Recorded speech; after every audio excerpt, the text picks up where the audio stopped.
আসসালামু আলাইকুম রহমতুল্লাহি ওয়া বারাকাতুহু।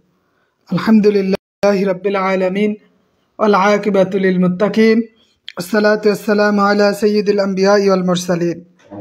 প্রশংসা আল্লাহ রাব্বুল আলামিনের, যিনি আমাদের সুস্থ রেখেছেন, ভালো রেখেছেন। তা আশা করি সবাই ভালো আছেন। তো আজকে আমরা সাধারণ জ্ঞানের ওই দিনের ক্লাসটা করে নিব, যেহেতু ওই দিন আমরা করতে পারি নাই।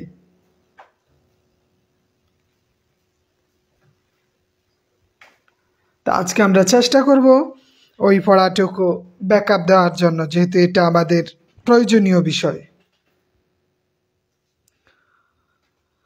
হ্যাঁ, আরিফ আশরাফি সাহেব, ওয়ালাইকুম আসসালাম ওয়া রাহমাতুল্লাহি ওয়া বারাকাতুহু।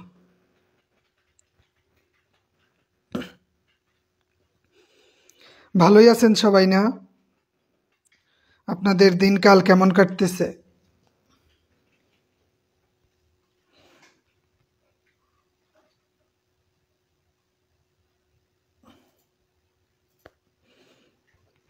আজকে আমরা চেষ্টা করব ওই পড়া। ওয়ালাইকুম আসসালাম ওয়া রাহমাতুল্লাহি ওয়া বারাকাতুহু। হ্যাঁ, হেলাল সাহেব, মাহমুদ হাসান সাহেব, আলামিন মজুমদার সাহেব, নাসিরউদ্দিন সাহেব। তো শুকরিয়া আল্লাহর দরবারে, তিনি আমাদের এখন পর্যন্ত অন্যদের তুলনায় বেশি ভালো রাখছেন। আমরাও তো দুর্যোগের আওতাধীন হতে পারতাম, বাট ওভারঅল আলহামদুলিল্লাহ।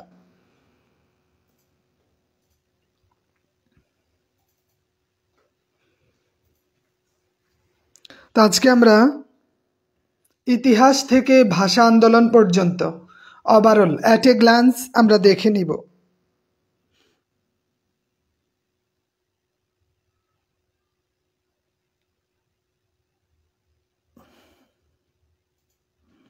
ঠিক আছে? আচ্ছা। হ্যাঁ, হবিগঞ্জের অবস্থা আস্তে আস্তে খারাপ হবে, দোয়া করি ভালো হোক। বাট পানি তাদেরকেও পেয়ে বসছে, তাদের অবস্থা খুব একটা ভালো যাবে না।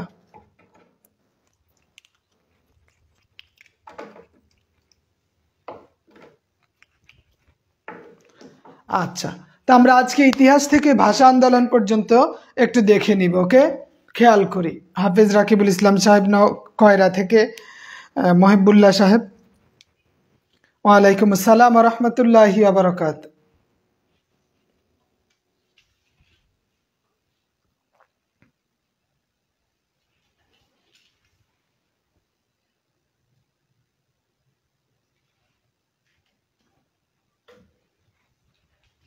আচ্ছা, তো আমরা প্রথমেই দেখি যে ইতিহাসের উপাদান দুই ধরনের।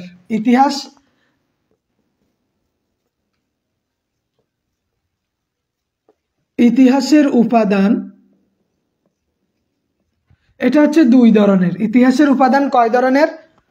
ইতিহাসের উপাদান দুই ধরনের। একটা হচ্ছে লিখিত আর একটা হচ্ছে অলিখিত। একটা কি লিখিত, যেমন কৌটিল্যের অর্থশাস্ত্র, একটা আছে কৌটিল্যের অর্থশাস্ত্র। এটা হচ্ছে একটা লিখিত উপাদান। এটা কি লিখিত উপাদান। তারপরে কলহনের রাজতরঙ্গিনী, এইটা লিখিত উপাদান।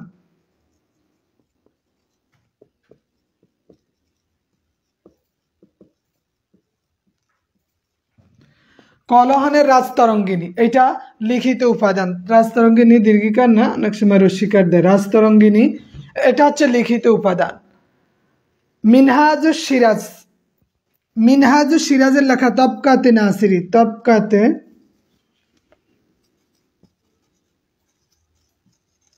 নাসিরি, মিনহাজুস সিরাজের লেখা, মিনহাজুস সিরাজের লেখা তবকাতে নাসিরি। তো এইরকম বেশ কিছু বই আছে, ইতিহাসের গ্রন্থ আছে। হ্যাঁ, রিয়াজুস সালাতিন, এগুলো হচ্ছে লিখিত উপাদান। বা আবুল ফজলের আইনে আকবরী,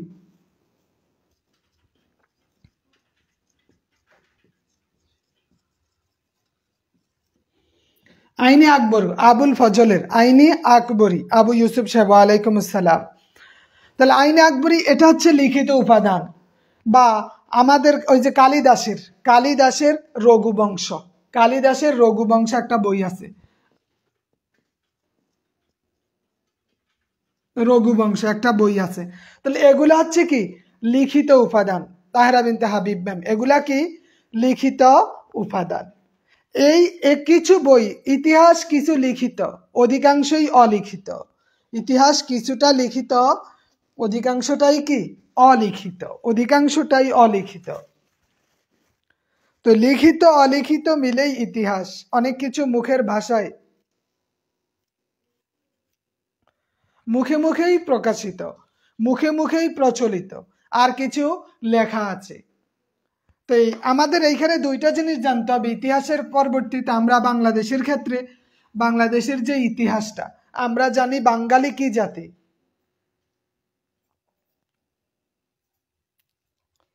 আমরা বাঙালি কি জাতি বলেন? হ্যাঁ, আমরা বাঙালি হচ্ছে শঙ্কর জাতি। বাঙালি কি জাতি?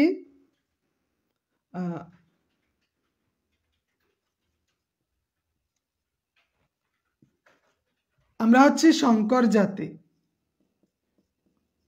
বাঙালি হচ্ছে শঙ্কর জাতি, না অস্ট্রিক না, শঙ্কর জাতি। শঙ্কর দুইভাবে, এটা অনেক সময় তালিব্য সহ লেখে, অনেক সময় দন্ত সহ লেখে। বাঙালি হচ্ছে শঙ্কর জাতি। তবে বাঙালির পূর্বপুরুষ যেটা যেটা বলছে এটা ঠিক আছে, অস্ট্রিক। এটা হচ্ছে বাঙালির পূর্বের যারা এসেছে, বাঙালি জাতিটা এসেছে অস্ট্রিক জাতি থেকে, বাট বাঙালি হচ্ছে শঙ্কর জাতি।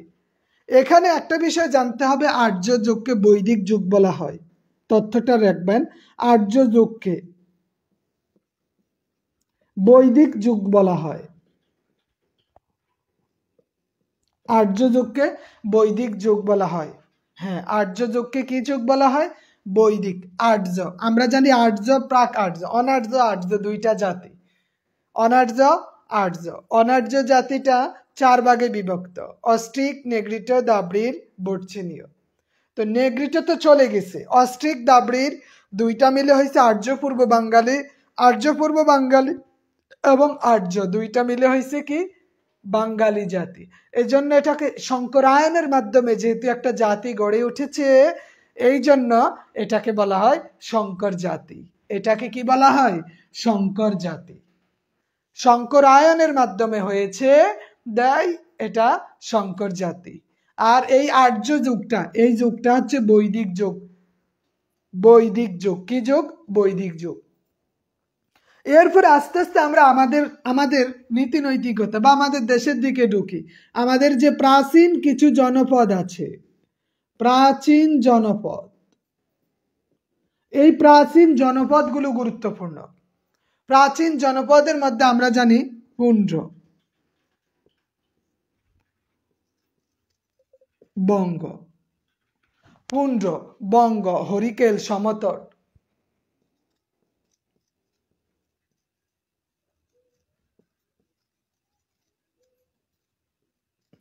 পুন্ড্র, বঙ্গ, হরিকেল, সমতট, বরেন্দ্র, চন্দ্রদ্বীপ।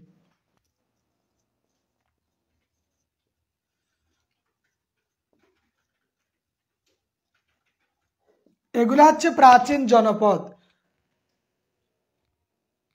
আচ্ছা, ইংরেজি ক্লাসে করিয়েন অথবা আমাকে মেসেজ দিয়ে রাখেন আখি ইসলাম ম্যাম, ঠিক আছে? এখন আমরা একটা দিকে যাই, তাইলে কথা আমাদের ওই দিকে চলে যাবে। তাহলে আমরা প্রাচীন কিছু জনপদ দেখি, যেই জনপদগুলো যেমন পুন্ড্র, বঙ্গ, হরিকেল, সমতট, বরেন্দ্র, চন্দ্রদ্বীপ, এই জনপদগুলো থেকে কখনো প্রশ্ন আসলে এমন হয় যে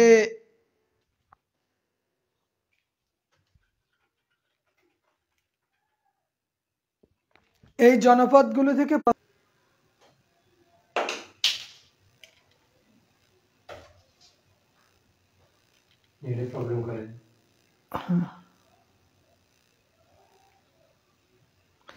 যে এই জেলাটি, একটা জেলার নাম দিয়ে বলবে এই জেলাটি কোন জনপদের অন্তর্ভুক্ত। যেমন আমরা জানি পুন্ড্র, পুন্ড্র কোন জনপদ, কোন জেলাগুলো নিয়ে?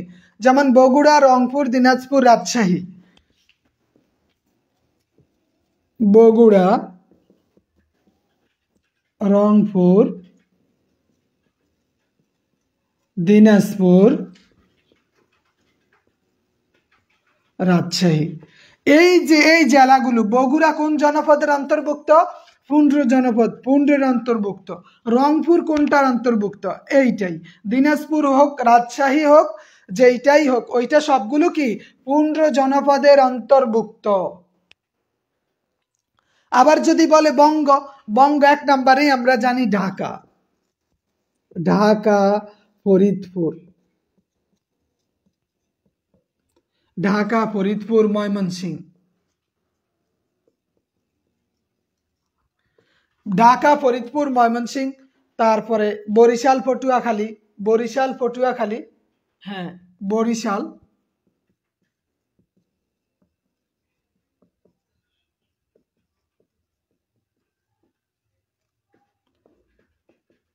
পাবনা। এগুলা হচ্ছে বঙ্গ জনপদের অন্তর্ভুক্ত। এজন্য বলা হয় ঢাকা কোন জনপদের অন্তর্ভুক্ত? আমি চাঁদপুরে আছি, মুজাহিদুর রহমান সাহেব। মহাস্থানগড় তো বগুড়ার অন্য নাম, এই মহাস্থানগড় বা বগুড়া করতোয়া নদীর তীরে অবস্থিত। হ্যাঁ, ওইটা আলাদা বিষয়। বাট জনপদের ক্ষেত্রে আমাদের দেখতে হবে, বলা হয় যে ঢাকা কোন জনপদের অন্তর্ভুক্ত, অথবা বলা হয় বরিশাল বা পাবনা কোন জনপদের অন্তর্ভুক্ত, অথবা পটুয়াখালী কোন জনপদের অন্তর্ভুক্ত। তা আমাদের এইভাবে প্রশ্ন করা হয় যে রাজশাহী কোন জনপদের অন্তর্ভুক্ত। তারপরে আমরা জানি হরিকেল, হরিকেল হচ্ছে সিলেট, চট্টগ্রাম। হরিকেল সিলেট ও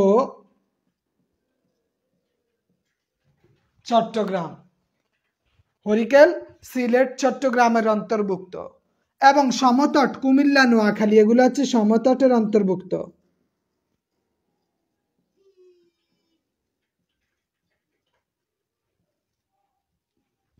সমতটের অন্তর্ভুক্ত কোনগুলা? কুমিল্লা ও নোয়াখালী, কুমিল্লা ও নোয়াখালী, কুমিল্লা, নোয়াখালী, এগুলো হচ্ছে সমতট জনপদের অন্তর্ভুক্ত। ওকে, তা আরো বেশ কিছু, যেমন বরেন্দ্র কোথায় অবস্থিত? আমরা জানি রাজশাহী, দিনাজপুর। এই রাজশাহী, দিনাজপুর, এইটা পুন্ড্র এবং বরেন্দ্র এই দুইটাই একটাই। এই অ্যান্সার স্ক্রিপ্টে যেইটা উল্লেখ থাকবে আপনি সেইটাই দিবেন, আপনার অ্যান্সার স্ক্রিপ্টে যা থাকবে তাই দিবেন।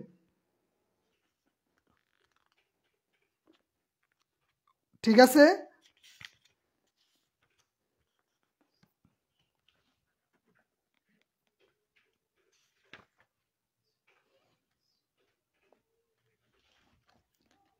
আচ্ছা, তারপরে আমরা দেখি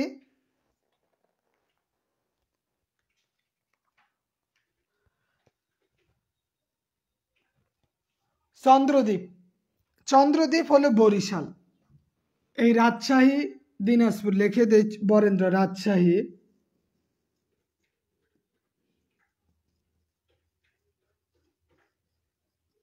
দিনাজপুর, চন্দ্রদ্বীপ হচ্ছে বরিশাল। এই যে কয়েকটা জেলা, এই কয়েকটা জনপদ সবসময় মানে খুব বেশি আসে, আমরা দেখতে পাই এই কয়েকটা। আর বাকি জেলারগুলো আমাদের দরকারও নাই, বা ওগুলা পড়তে গেলে আপনার সময় ক্ষেপণ হবে, মানে কাজের কাজ কম হবে, পড়লে লাভ নেই। ওগুলা থেকে কখনো আসে না, বিশেষ করে এই কয়েকটা জনপদ থেকেই আসে, এই কয়েকটা জনপদ। জি, দুইভাবেই লেখে শঙ্কর, আখি ইসলাম ম্যাম, দন্ত স্বটা অনেক অনেক জায়গায় দেওয়া, দন্ত স ব্যবহার করে শঙ্কর জাতি। আবার কিছু কিছু বইতে দেখি তালিবস্য ব্যবহার করে। এখন কি যে করি, দুইভাবেই দিছে। এক বইতে দেখি দন্ত স, আরেক বইতে দেখি তালিবস্য, আমি দিব কোনটা? তো এই জন্য বলি দুইটাই লেখেন, সমস্যা নাই। তাহলে বাঙালি হচ্ছে কি শঙ্কর জাতি। আমার কাছে এই তালিবস্যটাই বেশি মানে শুদ্ধ মনে হয়, কারণ বেশ কিছু বইতে তালিবস্য দেওয়া। ওই যে আমরা প্রথম বলছিলাম বঙ্গ, বঙ্গ কথাটি আমরা কোথায় পাইছি জানেন? ঐতরের আরণ্যক গ্রন্থে, ঐতরের আরণ্যক গ্রন্থে বঙ্গ জনপদের কথাটি পাওয়া যায়। এই 6টা জনপদকে একত্রিত করেছেন ইলিয়াস শাহ। 6টা জনপদকে যিনি একত্রিত করেছেন, 6টি জনপদকে যিনি একত্রিত করেছেন, এটার নাম হচ্ছে, যিনি একত্রিত করেছেন ওই ব্যক্তির নাম হচ্ছে ইলিয়াস শাহ। সুলতান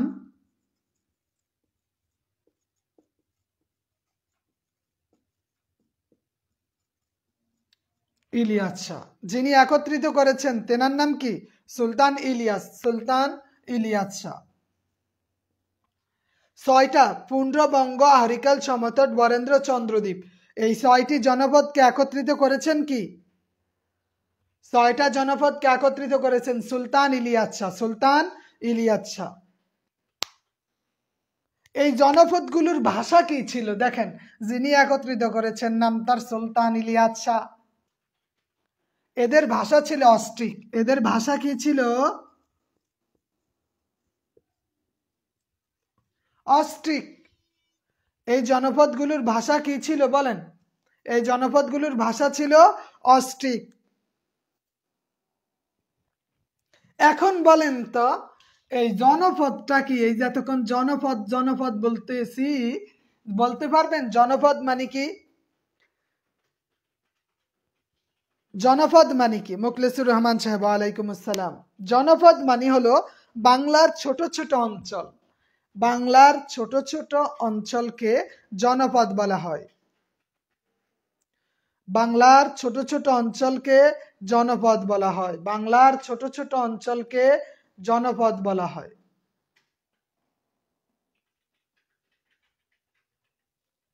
ওকে, ঠিক আছে। বাংলার ছোট ছোট অঞ্চলকে কি? জনপদ বলা হয়।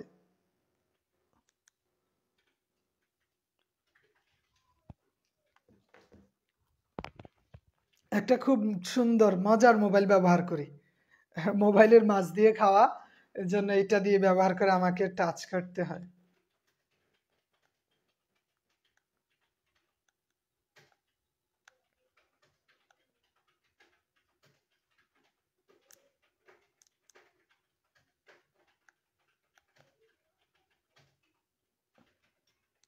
মোবাইলটা চমৎকার না? এটার বাটন হচ্ছে এটি।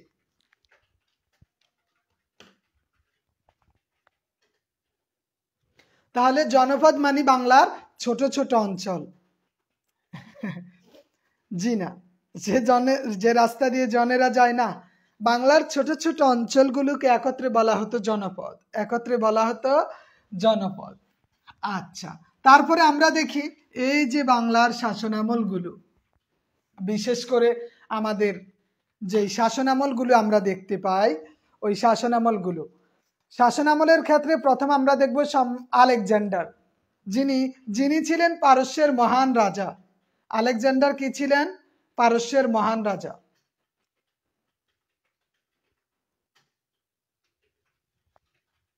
সোহেল রানা, ওয়ালাইকুম আসসালাম। আমরা একজনের নাম লিখি। এই যে শাসনামলের ক্ষেত্রে শুরু হয় আলেকজান্ডার দিয়ে। আলেকজান্ডার, তিনি আর্য গ্রিক। তিনি কি ছিলেন? আর্য গ্রিক ছিলেন আলেকজান্ডার। আগামীকালকে ইনশাল্লাহ মোখলেসুর রহমান সাহেব আগামীকাল সকালে রওনা দিব ফেনী জেলার মহিপালে।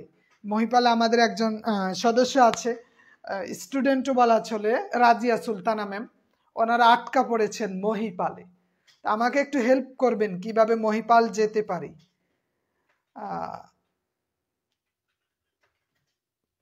মহিপাল যাওয়ার ক্ষেত্রে আপনার সহযোগিতা কাম্য, যেহেতু আপনি তো ওই অঞ্চলের কাছাকাছি। আলেকজান্ডার তিনি ছিলেন আর্য গ্রিক। আলেকজান্ডার জাতিতে ছিলেন আর্য গ্রিক। এই আলেকজান্ডার 327 অব্দে ভারতবর্ষে আসেন। আলেকজান্ডার 327 অব্দে ভারতবর্ষে আসেন। এই আলেকজান্ডার কে? তিনি হচ্ছেন ম্যাসিডোনিয়ার রাজা। আলেকজান্ডার কে ছিলেন? আলেকজান্ডার ছিলেন ম্যাসিডোনিয়ার রাজা। আলেকজান্ডার দ্য গ্রেট বলা হয় তাকে। আলেকজান্ডার দ্য গ্রেট, যিনি ম্যাসিডোনিয়ার রাজা ছিলেন, তিনি গ্রিকের অধিবাসী ছিলেন। ওনার বাবার নাম ছিল ফিলিপস। আলেকজান্ডারের বাবার নাম কি?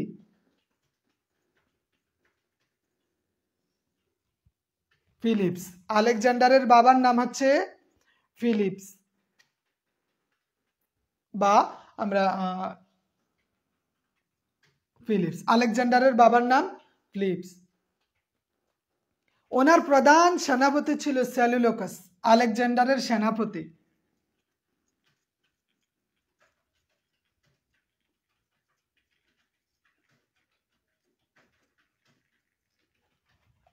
আলেকজান্ডারের সেনাপতি কি? সেলুলোকাস। সাউন্ড ক্লিয়ার আছে? এখানের সাউন্ড ক্লিয়ার আছে কিনা বলেন, কথা বুঝা যাইতেছে?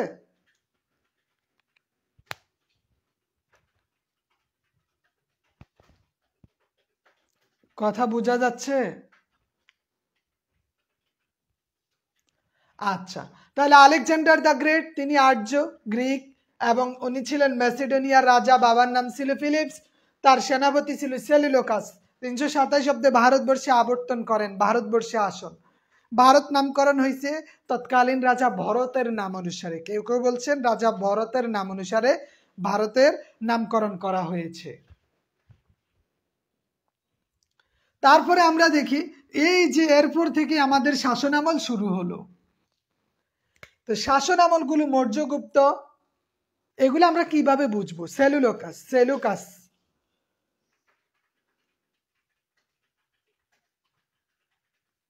আচ্ছা,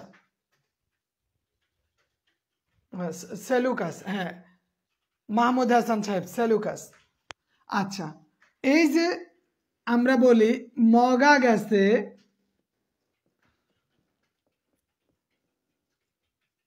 ফাঁসি দিতে, মগা গেছে ফাঁসি দিতে। তো এই পটা আমরা আমাদের কারণে দিচ্ছি জাস্ট মনে রাখার জন্য। মগা মানে মৌর্য, মগা মৌর্য, মৌর্য গেছে গুপ্ত। এই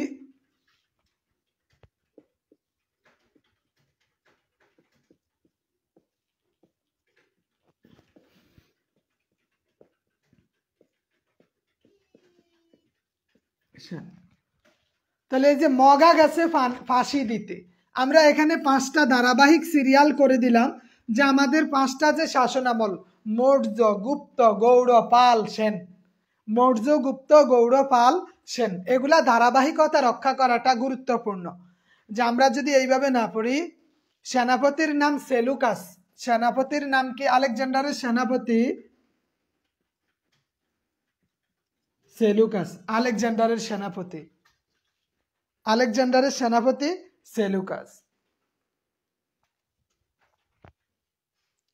তাহলে মগা গেছে ফাঁসি দিতে, এটা বলার কারণ হইল আমরা অনেক সময় ধারাবাহিকতা মনে রাখতে পারি না। মৌর্য, গুপ্ত, গৌড়, মৌর্য, গুপ্ত, গৌড়, পাল, সেন, মৌর্য, গুপ্ত, গৌড়, পাল, সেন, মৌর্য, গুপ্ত, গৌড়, পাল, সেন, এই যে 5টা। আগে ছিল মৌর্য, মৌর্যদের শাসন আমলের পরে গুপ্ত, গুপ্তর পরে গৌড়, গৌড়ের পরে পাল, পালের পরে সেন। এই যে ধারাবাহিকতা, এটা আপনার অবশ্যই মনে রাখতে হবে, নাইলে এলোমেলো হয়ে যায় যে মৌর্যের পূর্বে কে বা পরে কে, গৌড়ের পূর্বে কোন শাসন আমল, গৌড়ের পরে কোন শাসন আমল, বা পালের পরে কোন শাসন আমল, এগুলো আমাদের গুরুত্বপূর্ণ। এই যে মৌর্য যুগ, আমরা যে কতগুলো যুগ দেখলাম, মৌর্য, গুপ্ত, গৌড়, পাল, সেন। মৌর্য যুগের যিনি প্রধান প্রতিষ্ঠাতা তার নাম হচ্ছে চন্দ্রগুপ্ত মৌর্য। মৌর্য বংশের প্রতিষ্ঠাতা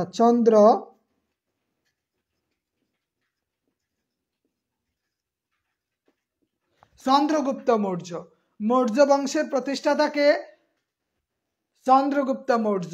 এবং এই মৌর্য সময়েই ছিল সম্রাট অশোক, যাকে বলা হয় যে বৌদ্ধ ধর্মের কনস্টাইন,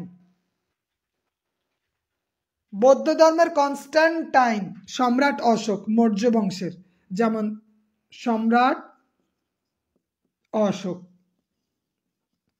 যাকে বলা হয় মৌর্য বংশের কনস্ট্যান্টাইন।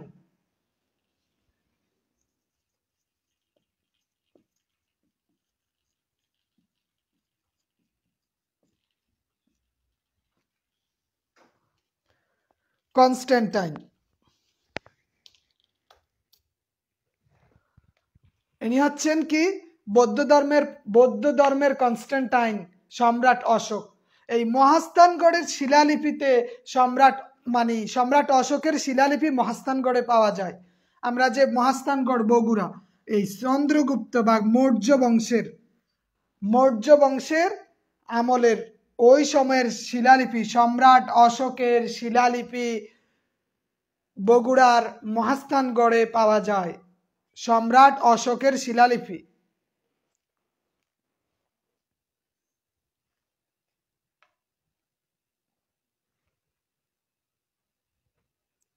সম্রাট অশোক, হ্যাঁ, সম্রাট অশোক এই নামটা খুব গুরুত্বপূর্ণ। এই মানুষটা যে তিনি বৌদ্ধ ধর্ম গ্রহণ করেছেন, কলিঙ্গ যুদ্ধের ভয়াবহতার কারণে সম্রাট অশোক বৌদ্ধ ধর্ম গ্রহণ করেন কেন? কলিঙ্গ যুদ্ধের ভয়াবহতার কারণে সম্রাট অশোক বৌদ্ধ ধর্ম গ্রহণ করেন। বৌদ্ধ ধর্ম গ্রহণ করার কারণেই তার প্রচেষ্টায় বৌদ্ধ ধর্মকে বিশ্ব ধর্মে উন্নীত করেছেন সম্রাট অশোক। তাহলে বৌদ্ধ ধর্মকে বিশ্ব ধর্মে উন্নীত করেছেন কে? সম্রাট অশোক। এই চন্দ্রগুপ্ত বা মৌর্যের রাজধানী কোনটা? পাটলিপুত্র।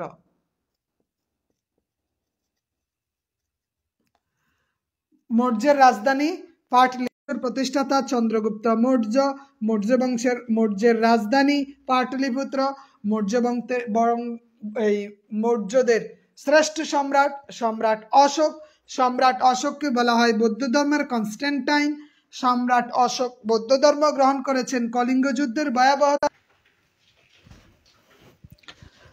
ওকে, তাহলে চন্দ্রগুপ্ত মৌর্য, এখানে সম্রাট অশোককে বৌদ্ধ ধর্মের কনস্ট্যান্টাইন। কলিঙ্গ যুদ্ধের ভয়াবহতা দেখে তিনি বৌদ্ধ ধর্ম গ্রহণ করেছেন এবং এই বৌদ্ধ ধর্মকে আন্তর্জাতিক অঙ্গনে নিয়ে গেছেন। তার নাম সম্রাট অশোক। সম্রাট অশোকের শিলালিপি মহাস্থানগড়ে পাওয়া গিয়েছিল। তাহলে আমরা দেখলাম মৌর্য যুগ। মৌর্য যুগের পরে কোন যুগ? গুপ্ত যুগ। মৌর্য যুগের পরে কোনটা? গুপ্ত যুগ। প্রাচীন ভারতের স্বর্ণযুগ গুপ্ত যুগ। প্রাচীন ভারতের স্বর্ণযুগ বলা হয় গুপ্ত যুগকে। প্রাচীন ভারতের স্বর্ণযুগ গুপ্ত যুগ। এই গুপ্ত যুগের প্রতিষ্ঠাতা হচ্ছে প্রথম চন্দ্রগুপ্ত। গুপ্ত যুগের প্রতিষ্ঠাতাকে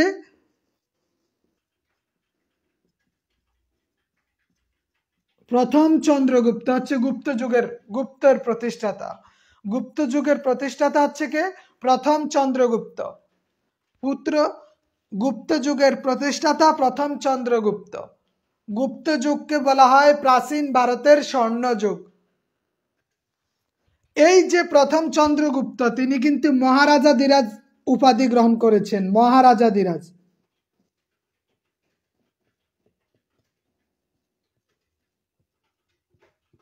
মহারাজা ধীরাজ উপাধি গ্রহণ করেছেন কে? প্রথম চন্দ্রগুপ্ত। গুপ্ত বংশের শ্রেষ্ঠ রাজা হচ্ছে সমুদ্রগুপ্ত। গুপ্ত বংশের শ্রেষ্ঠ রাজা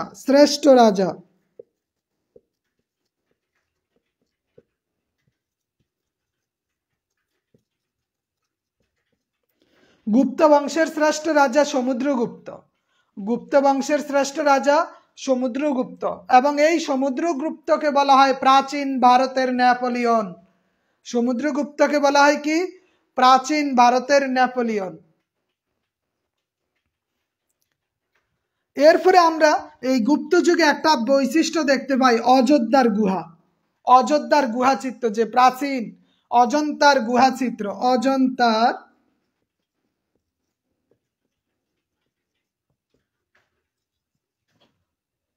অজন্তার গুহা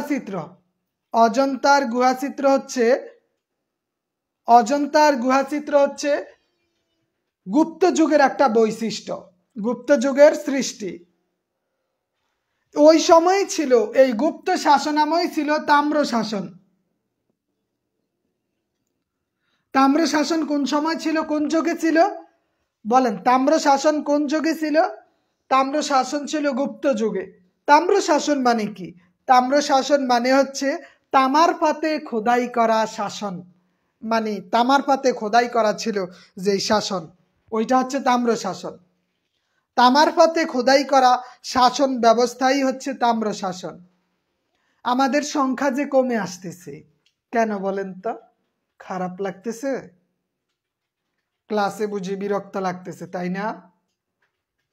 নিষ্প্রাণ ক্লাস হচ্ছে। আমাদের প্রতিদিনের তুলনায় আজকের সংখ্যাটা খুব কম। তাইলে গুপ্ত যুগ হচ্ছে প্রাচীন ভারতের স্বর্ণযুগ। এই প্রাচীন ভারতের স্বর্ণযুগের গুপ্ত যুগের প্রতিষ্ঠাতা প্রথম চন্দ্রগুপ্ত, শ্রেষ্ঠ রাজা সমুদ্রগুপ্ত, তাকে বলা হয় প্রাচীন ভারতের নেপোলিয়ন। এবং অজন্তার গুহাচিত্র গুপ্ত যুগের সৃষ্টি। গুপ্ত যুগেই তাম্র শাসনামল ছিল। তাম্র শাসনামল, যে তাম্র শাসনামল মানে কি? তাম্র শাসনামল মানে তামার পাতে খোদাই করা শাসন ব্যবস্থা। তামার পাতে খোদাই করা শাসন ব্যবস্থা। তাহলে আমরা দেখলাম মৌর্য যুগের পরে ছিল কোনটা? গুপ্ত যুগ। মৌর্য যুগের পরে ছিল গুপ্ত যুগ। তারপরে আমরা গুপ্ত যুগের পরে কোনটাতে যাব? গৌড় যুগ। গুপ্ত যুগের পরে আছে কোনটা? গৌড় যুগ। গৌড় যুগ। আমরা জানি প্রাচীন বাংলার যে জনপদগুলো একত্র করেছেন ওনার নাম ছিল শশাঙ্ক। শশাঙ্ক, এই শশাঙ্ক হচ্ছে গৌড় যুগের। প্রাচীন জনপদগুলো একত্রিত করেছেন শশাঙ্ক। প্রাচীন জনপদগুলো একত্রিত করেছেন কে? শশাঙ্ক। তিনি ছিলেন গৌড় বংশের শ্রেষ্ঠ রাজা। ওনার উপাধি ছিল মহাসামন্ত। ওনার উপাধি কি? ওনার উপাধি ছিল মহাসামন্ত। প্রাচীন প্রাচীন গৌড় যুগের শ্রেষ্ঠ রাজা হচ্ছে শশাঙ্ক, যার উপাধি ছিল মহাসামন্ত। তিনি সকল জনপদগুলোকে একত্রিত করেছেন ষষ্ঠ শতকে, প্রথমার্ধে, ষষ্ঠ শতকে। এবং এই গৌড় যুগের আরেকজন ব্যক্তি ছিল হর্ষবর্ধন। হর্ষবর্ধন ছিল, আমরা জানি যে নালন্দা বিশ্ববিদ্যালয়, প্রাচীন ভারতের শ্রেষ্ঠ বিশ্ববিদ্যালয়, প্রাচীন ভারতের বিশ্ববিদ্যালয়, এটা ছিল নালন্দা বিশ্ববিদ্যালয়। পৃথিবীর প্রাচীন বিশ্ববিদ্যালয় এটা নালন্দা। নালন্দা বিশ্ববিদ্যালয় প্রতিষ্ঠা করেছেন হর্ষবর্ধন। হর্ষবর্ধন। প্রাচীন ভারতের বিশ্ববিদ্যালয়ের নাম নালন্দা বিশ্ববিদ্যালয়। এটার প্রতিষ্ঠাতা কে? হর্ষবর্ধন। এবং আমরা যেটা জানি যে সপ্তম থেকে অষ্টম শতক, এই সময় মৎস্যন্যায় বিরাজমান ছিল। হ্যাঁ, পুষ্যবতী বংশের রাজা ছিলেন হর্ষবর্ধন, পুষ্যবতী বংশের রাজা। এবং এইটার নালন্দা বিশ্ববিদ্যালয় প্রতিষ্ঠার ক্ষেত্রে এই মিয়ার অবদান ব্যাপক। ওনার অবদান ছিল সবচেয়ে বেশি। যে স্বাধীন গৌড় রাজ্যের তৎকালীন রাজধানী ছিল কর্ণ সুবর্ণ। গৌড় রাজধানী কর্ণ সুবর্ণ। কর্ণ সুবর্ণ, এটা ছিল গৌড়ের স্বাধীন গৌড়ের রাজধানী। স্বাধীন গৌড়ের রাজধানী কর্ণ সুবর্ণ। তাহলে আমরা জানি সপ্তম থেকে অষ্টম শতকে মৎস্যন্যায় ছিল। মৎস্যন্যায় মানে কি? মৎস্যন্যায় মানে হচ্ছে যে এই শতকে আমরা যেমন দেখি বড় মাছ ছোট মাছকে গিলে গিলে খায়, শৈল মাছ পুঁটি মাছকে খায়, মাগুর মাছ পোনা মাছকে খায়। বড় মাছ যেমন ছোট মাছকে গিলে খায়, এই সপ্তম থেকে অষ্টম শতকে বড় বড় রাজাগুলো ছোট ছোট রাজাদের উপর অ্যাটাক করে তাদের রাজ্য নিয়ন্ত্রণ নিয়ে নিত। এই জন্য এই সপ্তম থেকে অষ্টম শতককে বলা হয় মৎস্যন্যায়। সপ্তম থেকে অষ্টম শতককে কি বলা হয়? এটা মৎস্যন্যায়, অরাজকতার যুগ, যেটাকে সহজ ভাষায় বলে অরাজকতার যুগ। কিসের যুগ? অরাজকতার যুগ।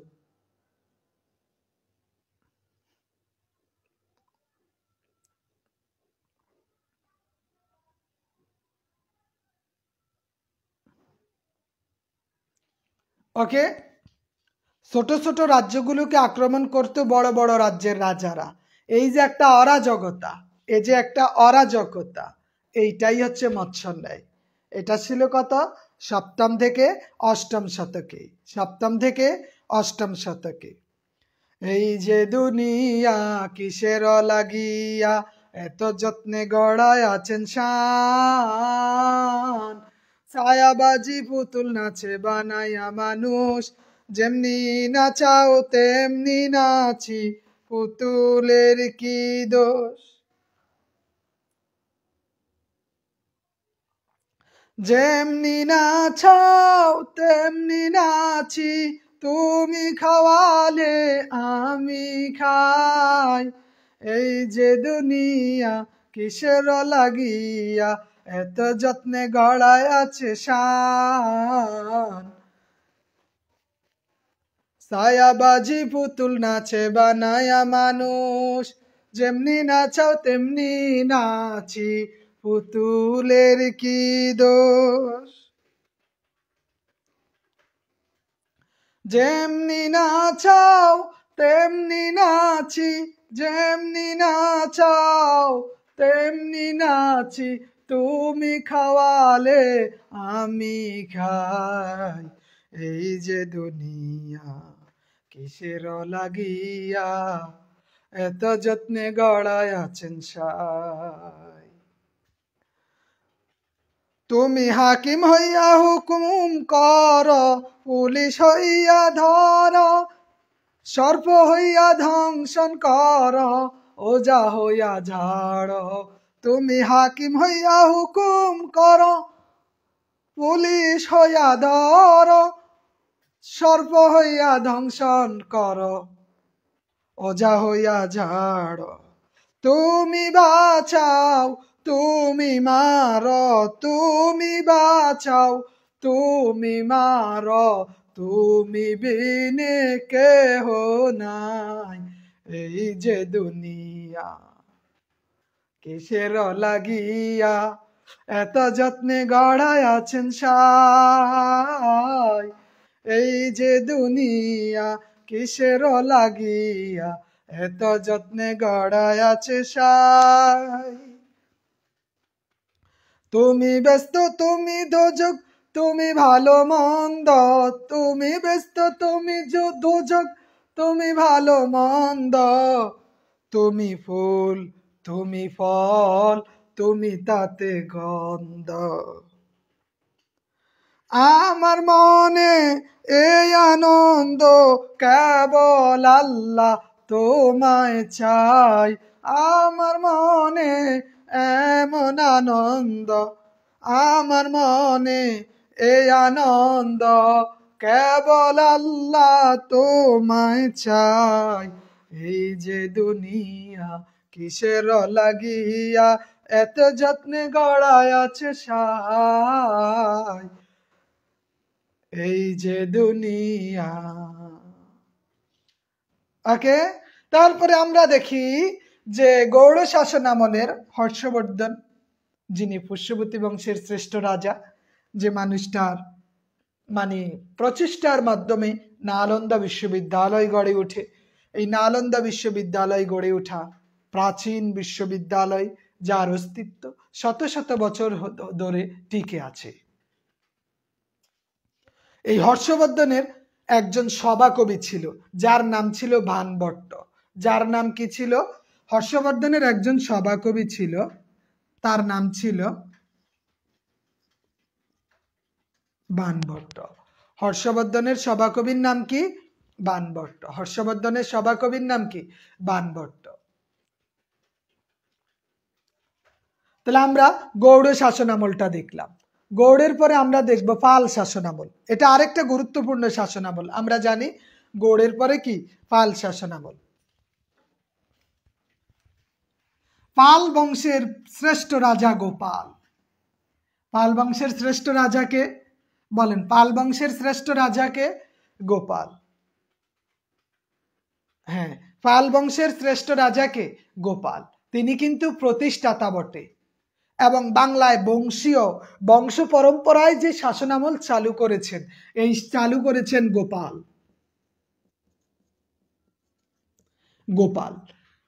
পাল বংশের প্রতিষ্ঠাতা গোপাল, বংশানুক্রমিক শাসন ব্যবস্থা চালু করেছেন গোপাল।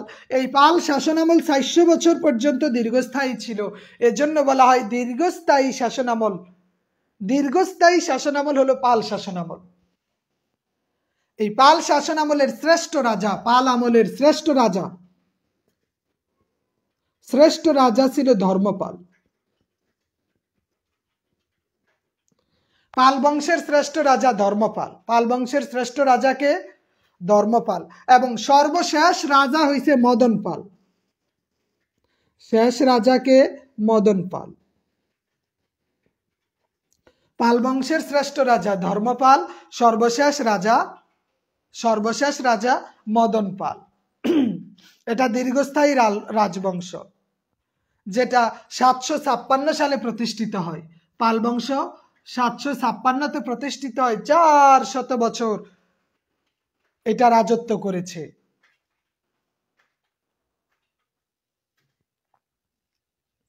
আমরা যে একটা জিনিস জানি না, চর্যাপদ কা তরু পাঞ্চ বিড়াল চঞ্চল চিয়ে পৈঠাকাল, যে চর্যাপদ গুলো, এই 46.5টি পদ পাওয়া যায়। হ্যাঁ, এই পাল বংশে চর্যাপদ কিন্তু পাল বংশে সৃষ্টি। চর্যাপদটা কি পাল বংশে, ওই সময় এটা লেখা হয়। চর্যাপদ গুলো পাল শাসনামলে চর্যাপদ লেখা হয়।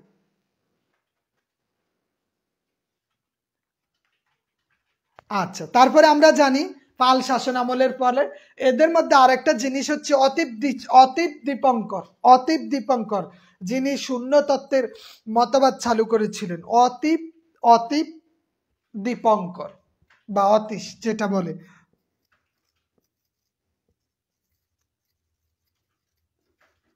তিনি শূন্যবাদ তত্ত্বের প্রবর্তক। হ্যাঁ, আপনা মাংসে হরিণা বৈরী।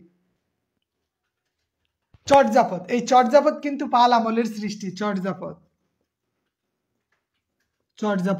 পাল আমলের সৃষ্টি। চর্যাপদ কোন আমলের সৃষ্টি? পাল আমলের সৃষ্টি। চর্যাপদ পাল আমলের সৃষ্টি। তাই পাল শাসন আমলের পরে কোনটা আসলে বলেন?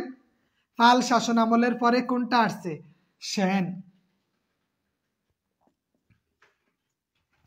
পাল শাসন আমলের পরে এসেছে সেন শাসন আমলে। এই সেন শাসন আমল হচ্ছে সর্বশেষ শাসন আমল বলা চলে।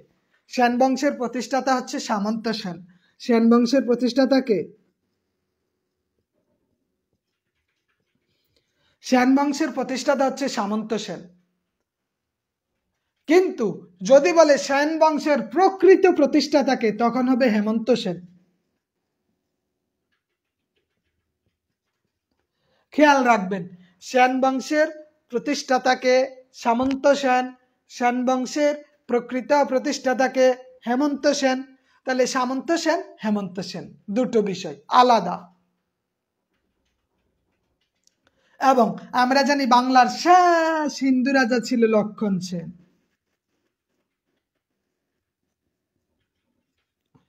শেষ হিন্দু রাজা কে ছিল? শেষ হিন্দু রাজা ছিল লক্ষণ সেন। শেষ হিন্দু রাজা কে ছিল? লক্ষণ সেন। শেষ হিন্দু রাজা লক্ষণ সেন ছিল।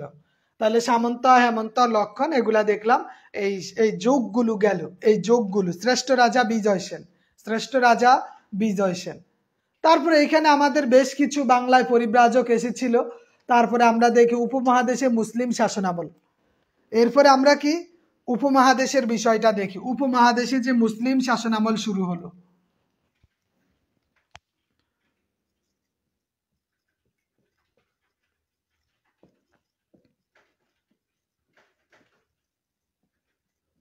উপমহাদেশে মুসলিম শাসনামল। উপমহাদেশে মুসলিম, গুড, নিশি সুলতানা ম্যাম, ভালো। উপমহাদেশে আমরা মুসলিম শাসনামল, এই মুসলিম শাসনামলের মূল যিনি শুরু করছেন উনি হচ্ছেন ভারত বংশের, দাস বংশের প্রতিষ্ঠাতা কুতুবউদ্দিন আইবেক। এগুলো আরো বিস্তারিত বিষয় আছে। মুসলিম শাসনামলগুলা ধারাবাহিকভাবে চলতে থাকে। মুসলিম শাসনামল ধারাবাহিকভাবে চলতে থাকে। আমরা জানি যে বাংলায় আসেন ফখরুদ্দিন মুবারক শাহ, তারপরে আমাদের মোহাম্মদ বিন তুগলক ভারতে আসেন। কিন্তু আমরা মুসলিম শাসন আমলের মধ্যে কোন বিষয়গুলা দেখি? কুতুবউদ্দিন আইবেক, উপমহাদেশে যে মুসলিম শাসন আমল শুরু হয়েছে কুতুবউদ্দিন আইবেক।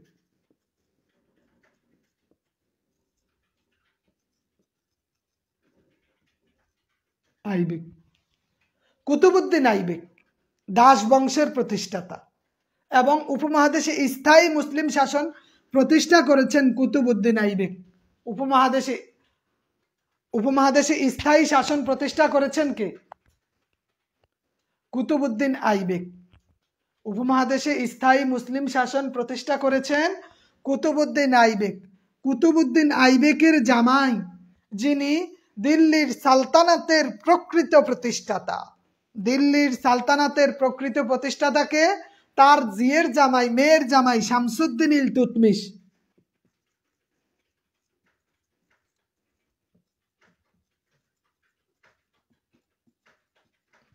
কুতুবউদ্দিন আইবেকের মেয়ের জামাই। শাসন আমল আলাদা লেখা যায়, শাসন আমলও লেখা যায়, শাসন আমল বা শাসন আমল। শাসন আমল লেখেন, শাসন বা এই শরিয়াটা যদি আমি বাদ দিই তাহলে কি হবে? শাসন আমল। সুলতান ইলতুৎমিশ, ইলতুৎমিশ কে? এটা হচ্ছে তার জামাই। কুতুবউদ্দিন আইবেকের জামাই কে? ইলতুৎমিশ। ইলতুৎমিশের একটা মেয়ে ছিল, দানাওয়ালা মেয়ে, বিসিওয়ালা মেয়ে, সুলতানা রাজিয়া।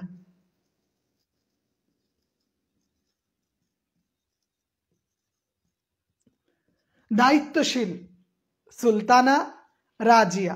সুলতানা রাজিয়া হলো শামসুদ্দিন ইলতুৎমিশের কন্যা।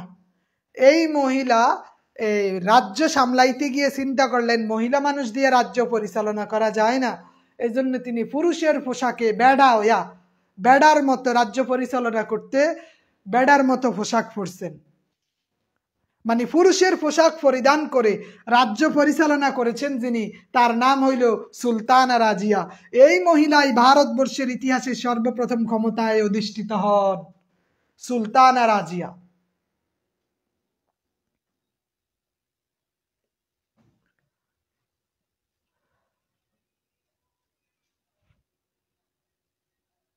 হ্যাঁ, হাসিনা বলা চলে না, বাট এই সুলতানা রাজিয়া যত কিছুই হোক হাসিনার মতো এত রক্ত চোষা প্রাণী নয়। তবে রাষ্ট্রীয় কার্যক্রম শক্ত হাতে পরিচালনার জন্য নারীর পোশাক ছেড়ে পুরুষের পোশাক পরে রাষ্ট্রকার্য পরিচালনা করেছেন। নারীর পোশাক ছেড়ে পুরুষের পোশাক পরে রাষ্ট্রকার্য পরিচালনা করেছেন।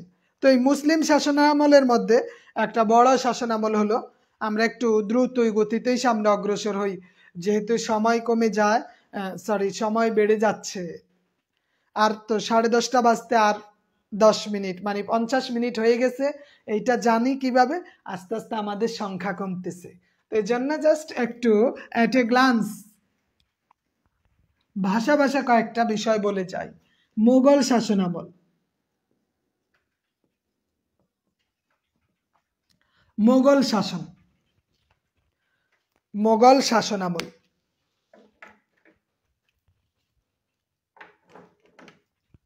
মোগল শাসনের ক্ষেত্রে আমরা একটা জিনিস মনে রাখবো যে বাবার হইল আবার জ্বর, সারিল ঔষধে। এই জিনিস মনে রাখলেই হবে।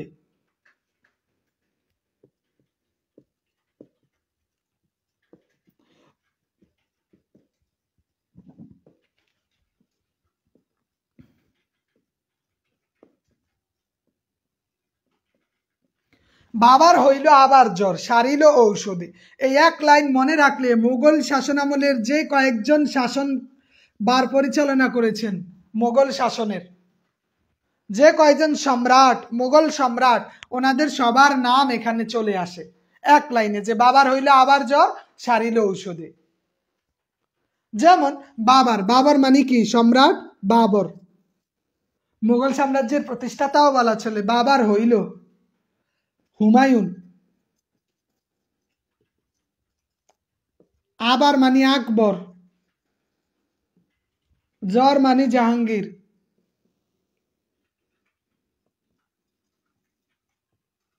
তাহলে বাবার হইল আবার জ্বর, সারিল স দিয়ে কে বলেন, স দিয়ে কার নাম?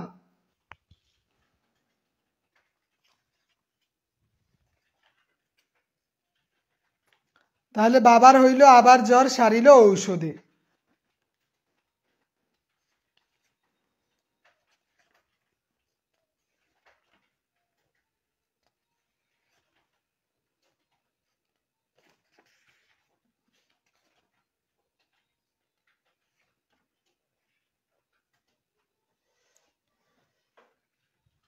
কে আছে?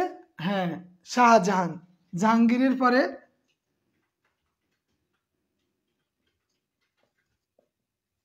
তারপর ঔষধে মানে আওরঙ্গজেব।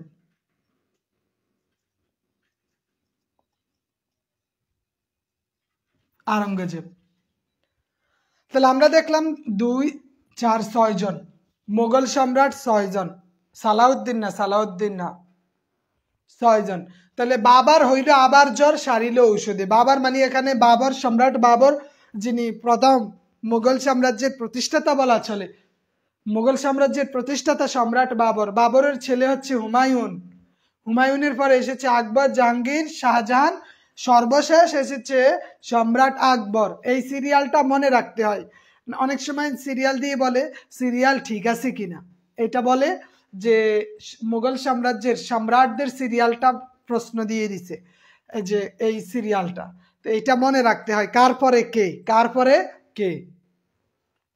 এই বাবর তিনি হচ্ছে মুঘল সাম্রাজ্যের প্রতিষ্ঠাতা। হুমায়ুন তিনি বাংলাকে জান্নাতাবাদ বলছেন। হুমায়ুন কি জান্নাতাবাদ বলছেন বাংলাকে। তা আকবরের সময় ছিল শেরশাহ। জহিরুদ্দিন মোহাম্মদ বাবর, জহিরুদ্দিন মোহাম্মদ বাবর। আকবরের ইয়ে ছিল কে? শেরশাহ।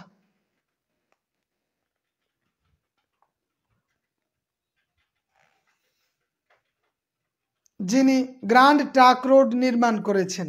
তাহলে হুমায়ুনকে পরাজিত করেছেন। হুমায়ুনকে পরাজিত করে শেরশাহ ক্ষমতায় আসছিল মাইজগান দিয়া। পরবর্তীতে আকবর, জাহাঙ্গীর, শাহজাহান, হ্যাঁ শাহজাহান প্লাস আওরঙ্গজেব। শাহজাহান প্লাস কি?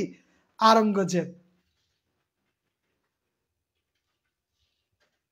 জি না, সম্রাট শাহজাহান হওয়া অনেক কঠিন। এই সম্রাট শাহজাহানকে বলা হয় প্রিন্স অফ বিল্ডার্স, যিনি ওয়ান কাইন্ড অফ নারী লোভী ব্যক্তি ছিলেন। নারী লোভী ব্যক্তি। আমরা তো মনে করি ভালোবেসে তিনি এটা করেছেন। আসসালামু আলাইকুম। জি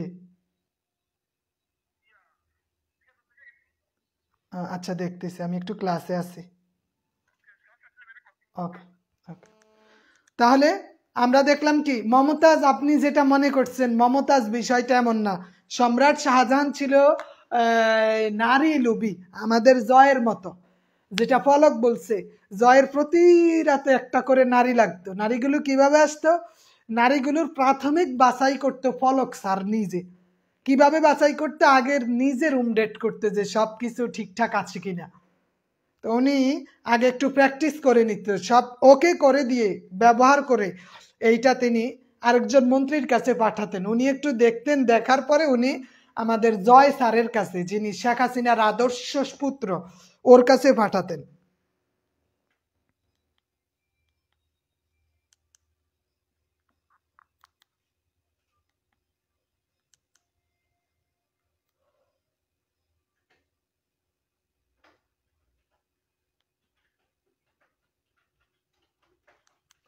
এইভাবে এই বিষয়গুলা তাদের কাছে পৌঁছে যেত। তো সেই ক্ষেত্রে শাহজাহানও বিষয়টা এমন, এই তাকে প্রিন্স অফ বিল্ডার্স বলা হয়। এই মানুষটা প্রচুর পরিমাণে বিভিন্ন জিনিস তৈরি করতে ভালোবাসতো। তো তার তো অনেকগুলো বউ, একটা দুইটা না, আর বউ ছাড়া অনেক কিছু ছিল। নারী লোভী যাকে বলে, 17-18টা মেয়ে।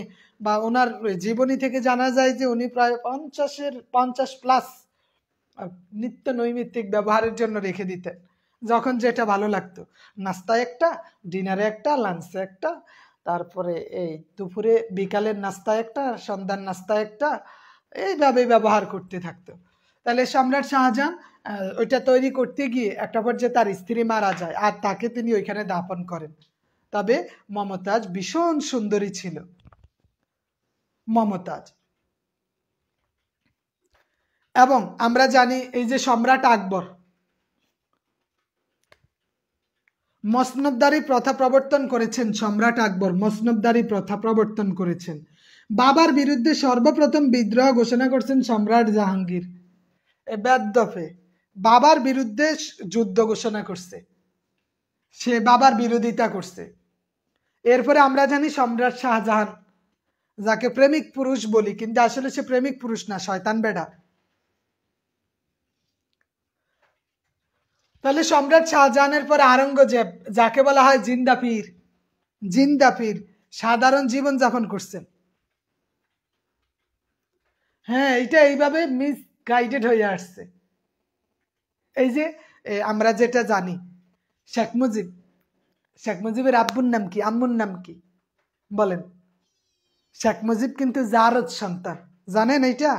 শেখ মুজিব কি জারজ।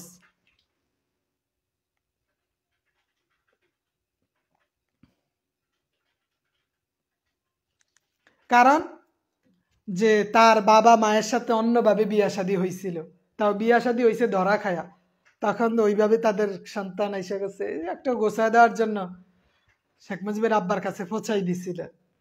এখন এই বিষয়গুলো তো এতদিন বলা যাইতো না। কলকাতা প্রেস থেকে শেখ মুজিবের বায়োডাটাটা ওই সময় A to Z বের হয়ে আসছিল।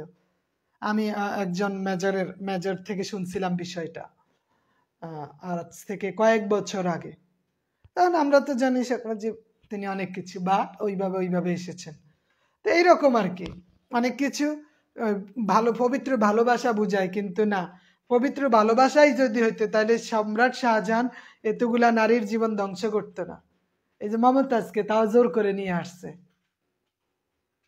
মমতাজকে কি, মমতাজকে তিনি ভাল লাগছে, মমতাজ কিন্তু আরেকজনের ছিল, তো নিয়ে আসছে, ভাল লাগছে নিয়ে আসছে। এই মোগলে যতগুলো এই অসিব্য একটি হড়াইতে মন চায় না এগুলারে, প্রত্যেকটাই নারী লোভী ছিল। বাহের থেকে হুতে আরেকটু বেশি ছিল, বাহে যদি 4-5টা খাইতে হুতে 10-12টা, এতে 20-25টা, এটা খাইতে 30-40টা, এটাতে শকানিক। শুধু শেষ বাপের সর্বশেষ সন্তান যে সম্রাট আওরঙ্গজেব সাদা সিধা জীবন যাপন করত, আল্লাহর ওলি মানুষ, এই মানুষটা ভালো হয়েছে কিভাবে জানি। আর বাকি যতগুলো ছিল এই মুঘল শাসনটা ধ্বংস করছে তারা বেগুনে মিল্লা, তারা বেগ টিনে আমাদের মুঘল সাম্রাজ্য মুসলিমদের ইতিহাস ধ্বংস করে দিছে। এই সম্রাট আওরঙ্গজেবের সময়ই ছিল আমাদের শায়েস্তা খান। এই শায়েস্তা খানের আমলে 1 টাকায় 8 মণ চাল পাওয়া যাইত। হ্যাঁ, শায়েস্তা খানের আমলে 1 টাকায় কয় মণ চাল পাওয়া যাইত? 8 মণ চাল পাওয়া যেত। শায়েস্তা খানের কন্যার নাম ছিল ইরান দুখ, ইরান দুখ। আমরা এখন ওই যে লালবাগের কেল্লা, ওখানে তার মেয়ে শুইয়া আছে, শায়েস্তা খানের কন্যা। শায়েস্তা খানের আকবর মসনদদারি প্রথা প্রবর্তন করেছেন। আকবর কি মসনদদারি প্রথা প্রবর্তন করেছেন, সম্রাট আকবর মসনদদারি প্রথা প্রবর্তন করেছেন। তো আর শায়েস্তা খান ওনার 2টা মেয়ে, 2টাই লালবাগে শুইয়া আছে। ওই সময় একটা ঘটনাকে কেন্দ্র করে 2টা মেয়ে মারা গেছে। পরে মনে করছে যে এটা বাংলা মানে এই অঞ্চলটা তার ভাগ্য ভালো ছিল না আর কি, যে কপাল খারাপ, এই অঞ্চলে তার মেয়েরা বাঁচতে পারে নাই। মসনদদারি প্রথা প্রবর্তন করেছেন সম্রাট আকবর। কে প্রবর্তন করেছেন? সম্রাট আকবর। তারপরে আমরা দেখি সময়ে সময়ে ঢাকা আমাদের আস্তে আস্তে ঢাকার দিকে আসছে। হাসিনা পর্যন্ত যাইতে সময় লাগবে গো, সময় শেষ। আমরা তারপরে দেখি একটু কয়েকটা তথ্য নেই, সেটা হচ্ছে যে ঢাকা ঢাকা ঢাকা 5 বার বাংলার রাজধানী হয়। মসনদদারি এটা আসলে তামান্না সুলতানা ম্যাম, আমি ভালো বুঝি না মসনদদারিটা আসলে কি।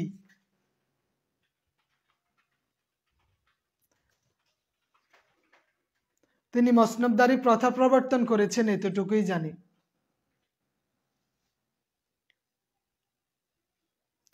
সম্ভবত জিজিয়া কর ও বিভিন্ন নিয়ম কানুনগুলা, হ্যাঁ নিয়ম কানুনগুলা দিন এলাহি তৈরি করছিল সম্রাট আকবর।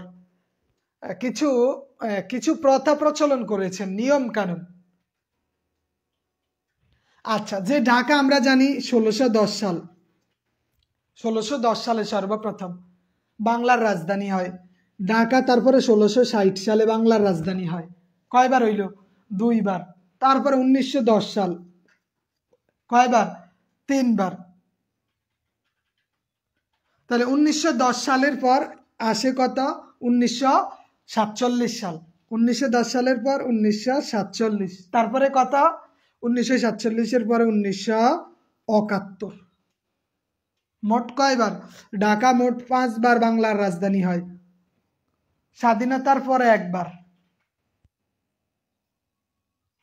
হ্যাঁ, তিনি দিন এলাহি চালু করছেন, যেটা গ্রহণযোগ্যতা হারাইছে।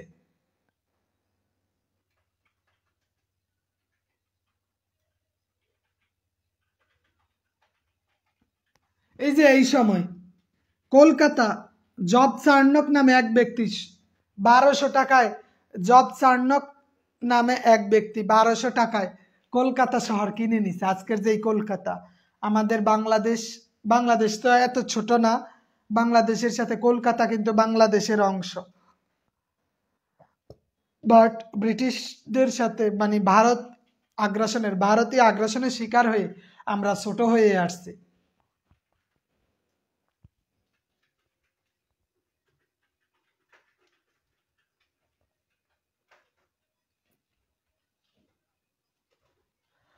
আচ্ছা,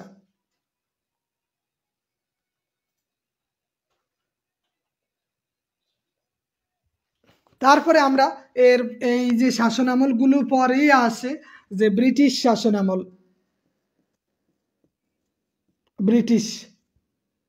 ব্রিটিশ শাসনামলগুলো, সময় কিন্তু আবার হয়ে যাচ্ছে। ক্লাস চলবে না বন্ধ করব? 1905 সাল শিওর? আচ্ছা, তাহলে 1610, 1660, 1905, 1947, 1971। আমি হয়তো একটু ভুল আছে, এটা 1910 নাকি 1905, এটা আমি কনফিউজ। জি জি জি বলেন। আলহামদুলিল্লাহ। সকালেই বের হবো।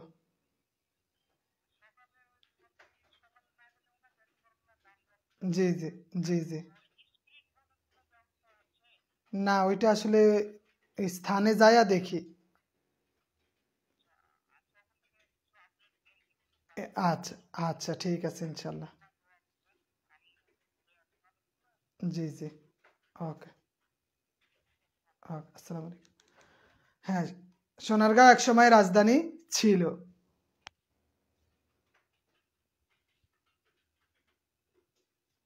আচ্ছা, তাহলে আজকে এতটুক থাক, কি বলেন? এটার ক্লাসটা মানে এটার তো অর্ধেক দিলাম, বাকি ব্রিটিশ শাসনামল থেকে এই ভাষা আন্দোলন পর্যন্ত আরেকটা ক্লাসে দিয়ে দিব, তাইলে ভালো হবে। আর বেশি শর্টকাট বলতে গেলে দেখা যায় হয় না কিছু, অন্তত একটা ক্লাস, এটা তো বিশাল ইতিহাস। আমরা আজকে এতটুকুই থাকলো যে ব্রিটিশ শাসনামল পর্যন্ত। আমাদের আরেকটা ক্লাস হবে ব্রিটিশ শাসনামল থেকে ভাষা আন্দোলন।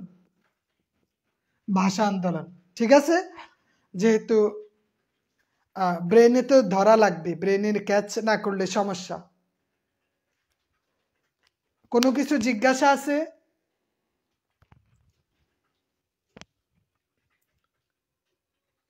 কোনো কিছু জানার আছে? নাইলে আজকে এখানেই সমাপ্ত করি। আসসালামু আলাইকুম ওয়া রাহমাতুল্লাহি ওয়া বারাকাতুহু। আরেকদিন